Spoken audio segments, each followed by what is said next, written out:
ഓം പരാശക്തി നമ. ചിലപ്പോൾ ഉത്കണ്ഠാകുലയായ അമ്മ, കോപിക്കുന്ന അമ്മ, ശിക്ഷിക്കുന്ന അമ്മ, പരിഭ്രമിക്കുന്ന അമ്മ, ഇതൊക്കെ കണ്ടപ്പോൾ ഒരു മകന് സംശയം തോന്നി. അമ്മയ്ക്കും മാനുഷിക ഭാവങ്ങൾ ഉണ്ടല്ലോ. അയാൾ അവസരം കിട്ടിയപ്പോൾ അമ്മയോട് ചോദിച്ചു, അമ്മയ്ക്ക് പരിഭ്രമം ഉണ്ടാകാറുണ്ടോ?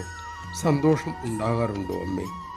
പുഞ്ചിരിയോടെ അമ്മ അരുളി, ഈ അമ്മയിൽ രണ്ട് അമ്മയുണ്ട് മക്കളെ. ഒന്ന് പുറത്തുള്ള അമ്മ, രണ്ട് അകത്തുള്ള അമ്മ. പുറത്തുള്ള അമ്മ മക്കളെക്കുറിച്ചിട്ടുള്ള ചിന്തയിലാണ് എപ്പോഴും. മക്കളുടെ ആധ്യാത്മിക ഭാവിയെ വളരാൻ സഹായിക്കുന്നു.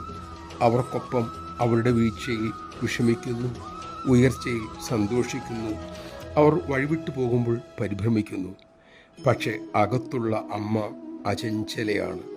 ഒന്നും ആ അമ്മയെ ബാധിക്കുന്നില്ല.